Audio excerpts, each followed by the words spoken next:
before you picked it up and we let you go, I said, Mr. Ariola, if you pick up another case, we are done with catch and release. We will now do everything in our power to ensure that the trespasses and the failure to IDs and the thefts and the assault stop.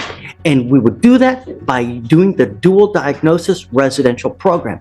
And I told you that we would continue to do it over and over and over until it stops. Right from the start, this isn't a normal bond hearing. The judge already knows the defendant, and not in a good way. When a judge recognizes you immediately, it usually means one thing: history. And in court, history can matter more than promises. The big question here isn't guilt or innocence, it's trust. Can the court trust him to come back?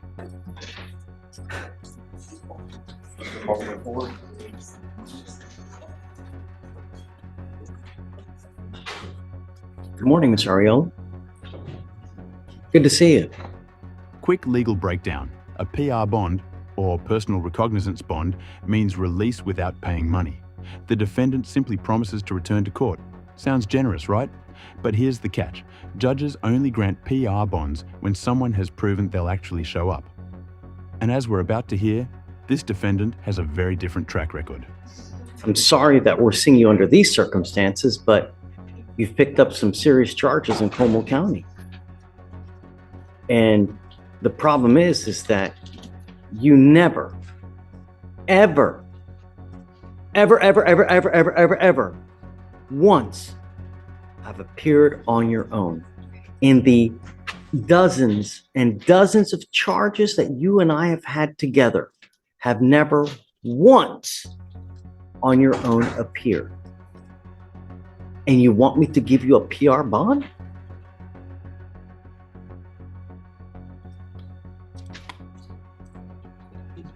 Judge, Tell me.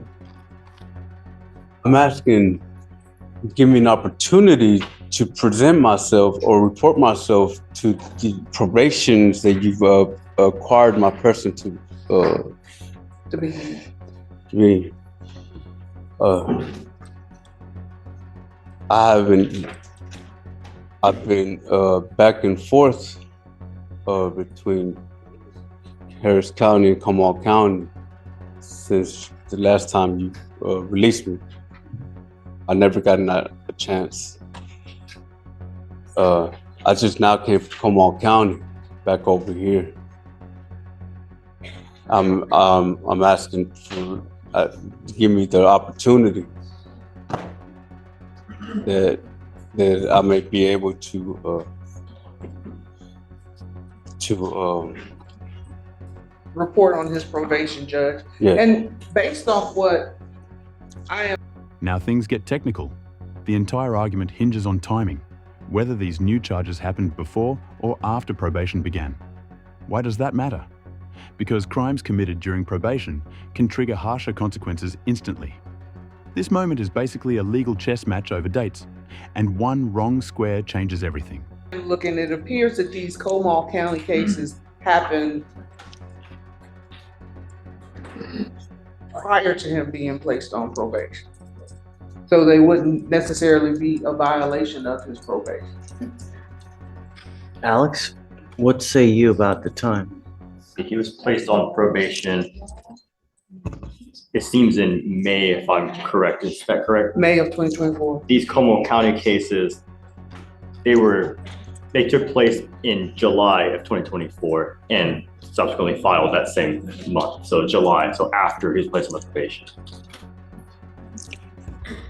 Mr. Ariola. I was in Comal. I was taken from here to Comal County. Okay, prior when you gave me that, I was out. That I was able to. I think I know what you're trying to say. He's saying he has never been out of jail to commit these cases in July. But he has been. You were out. If I may, you were in aftercare, and it was probably at that time when you picked up the new cases. It's the same, if I may share with you, these cases are the same cases or the same circumstances, just as the trespass. I know. And I know it keeps happening over and over and over. They try to pick you up, you don't like it, and it hits the fan. And then you end up picking 3 to 4 charges. As every single time this happens. I'm not a criminal, nor my intention is to do crime in the world. That is not my way of living. That is not my way. What I'm at this moment right now, what I'm seeking, what I'm asking is to get the opportunity to be able to report and to do as you asked for the probation. Let me tell you one thing, okay? Hold on. And there it is, the turning point. The judge lists years of repeated arrests and missed court appearances. In criminal court, patterns speak louder than explanations. Notice the judge's tone shift. This is no longer about one case.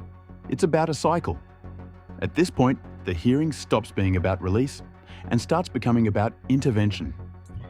Since 2021, you and I have been dancing. You've picked up attempted possession of a firearm, possession of a controlled substance, possession of a controlled substance, failure to ID, resisting arrest, failure to ID, failure to ID, failure to ID, evading arrest, criminal trespass, criminal trespass, criminal trespass, possession of a controlled substance, failure to ID, criminal trespass, criminal trespass, criminal trespass, criminal trespass, criminal trespass, criminal trespass, and another criminal trespass. On all of those, except the last 2, every single time you have done time served. And I told you on the last 2, before you picked it up and we let you go, I said, Mr. Ariola, if you pick up another case, we are done with catch and release. We will now do everything in our power to ensure that the trespasses and the failure to IDs and the thefts and the assault stop. And we would do that by doing the dual diagnosis residential program. And I told you that we would continue to do it over and over and over until it stops. You know what's going to happen every time you wear orange in Harris County. That's it. I have given you PR bond after PR bond to the tune of probably 12 PR bonds. And every single time we've given you a PR bond, you never show up. No more catch and release. We now need to get to the root of the problem. That's what we're going to do. And even if we have to do DDRP 5 times. This is a rare courtroom moment. The judge isn't just talking like an authority figure. He's talking like someone trying to break a behavioral loop. Programs like DDRP, Dual Diagnosis Residential Programs, are designed for defendants dealing with both mental health and substance issues. Translation: the court believes punishment alone hasn't worked. The goal now isn't short-term freedom, it's long-term stability. Listen, let's be honest. If I was to represent myself, it's stick to the grounds of laws, of real laws, of what's contributing to myself being, my well-being, my person, the person that you are treating in such a way at this very moment. It would be a different story and a different face for you, my friend. I'm only talking here. Stop. That can be considered as a threat. I am just giving you fair warning.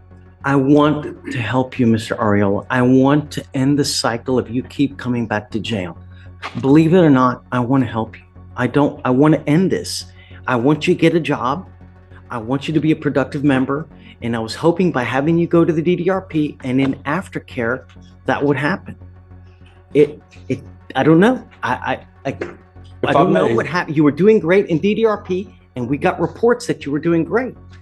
When you got to aftercare, I don't know what happened though. At this moment, the charges from Comal County, I'm on PR bond. They haven't even been, and I haven't even been indicted.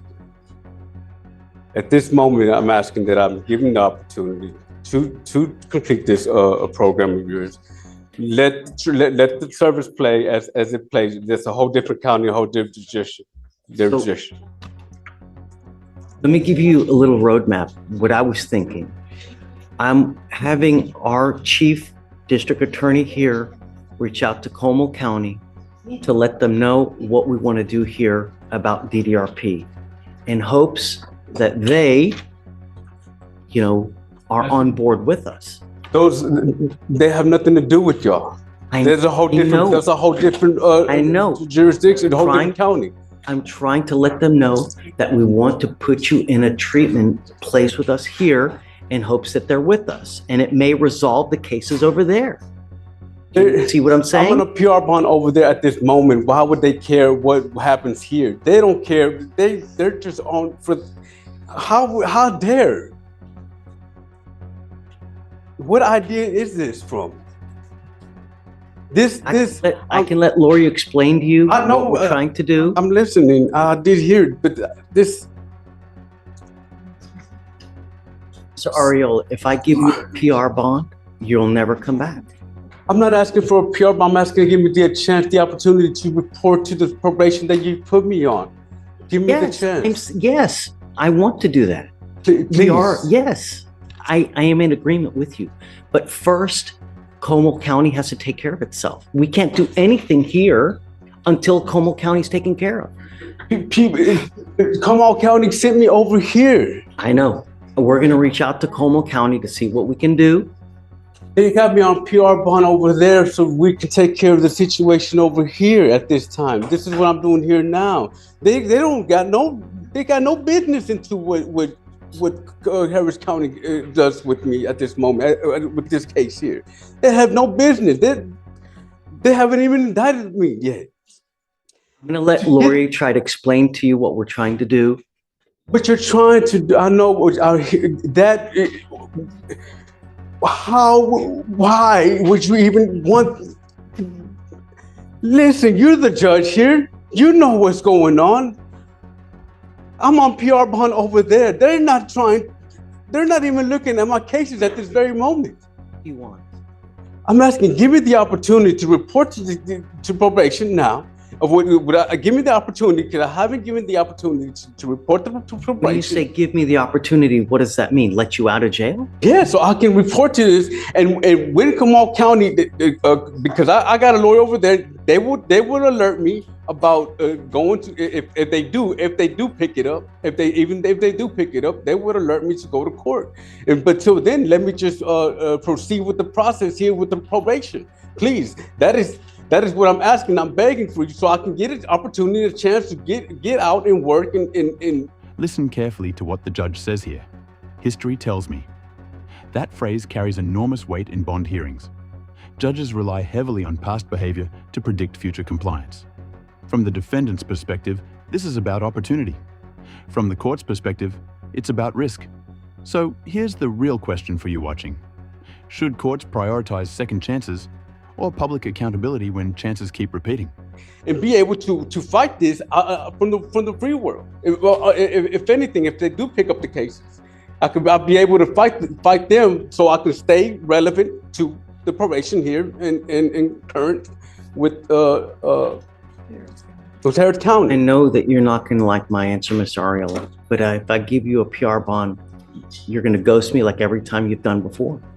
I have history tells me I have your bonds now, always at 2003, 7504, 5006, because you take off. You never, in 5 years, you've never not one time come back on your own. Why would you give me a PR bond?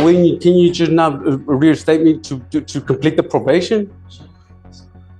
I haven't even... Anything, we need to figure out what's going on with Como County. I'm going to let Lori hopefully try to explain to you what we're trying to do with getting Como County on our side as well, so that hopefully we can resolve it all. And I don't know if this is even, like, would you even really care to understand what Comal County, being in Comal County, what it has done to... Let's do this. Look, I have a bunch of people that are waiting. I'll take more time with you toward the end of the day. I don't want to keep them waiting because they have busy lives as well. Let me talk to them. Let me thin out everybody here, and then I'll bring you back out and we can talk more, okay? But we've already spent, what, 20 minutes here now, and I've got a lot of people waiting. Let me thin them out. I'll bring you back out in maybe like 45 minutes and we'll talk more, okay? So, I'll give you more time, I promise. What we just watched wasn't simply a bond hearing. It was a clash between rehabilitation and responsibility. One side asking for trust, the other relying on years of evidence. And as the hearing continues, the outcome will depend on one thing courts value above almost everything else: consistency